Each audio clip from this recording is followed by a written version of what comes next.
So this is the part about my life in Holland. When our family arrived in Holland, we lived in a boarding house because flats and apartments for the repatriates were still being built.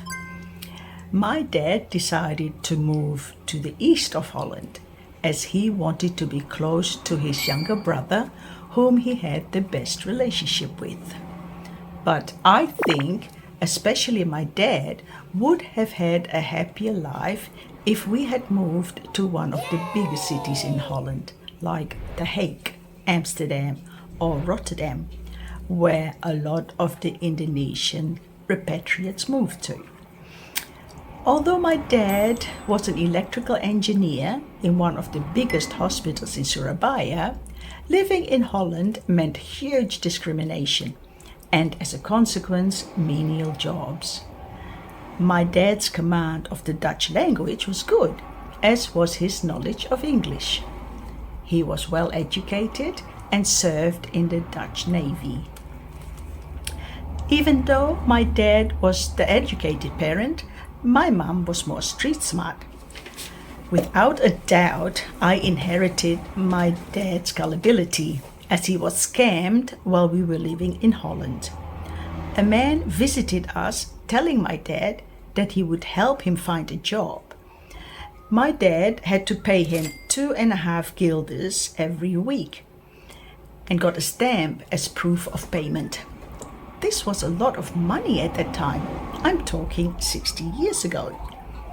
At one stage, my mum got really angry as the booklet was nearly full of stamps and my dad still did not have a job. So my mum put a stop to that scam. Eventually, my dad got a job in the same factory as where his younger brother was working. However, at some stage in his life, one of his jobs was to be a gopher. He had to bring tea and coffee around in an office and also sweep and clean the offices.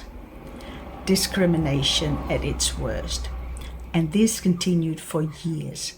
But I won't bore you with all the menial jobs my dad did during his life.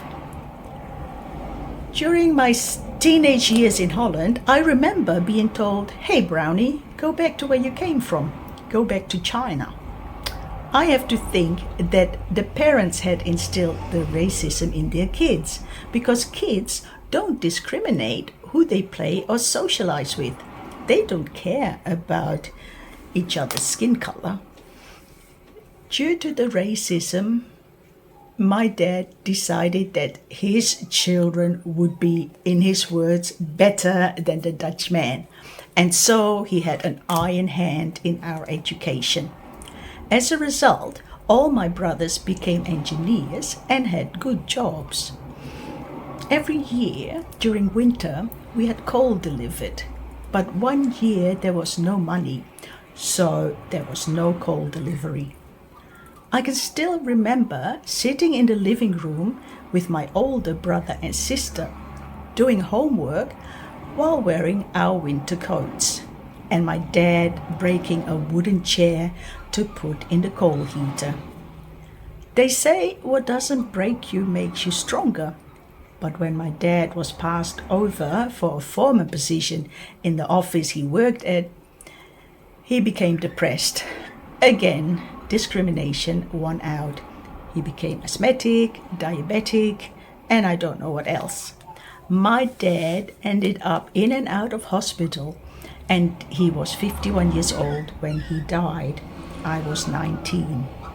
I think that my dad died out of pure misery, caused by the awful discrimination and the hopelessness he felt of not getting a job worthy of his education.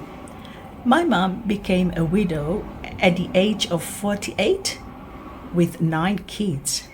I can only have the deepest admiration for all the care that she gave to her children for all those years.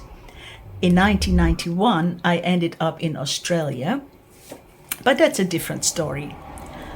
I've never felt any affinity with Indonesia nor for Holland, especially after the way they treated my whole family, and especially my dad.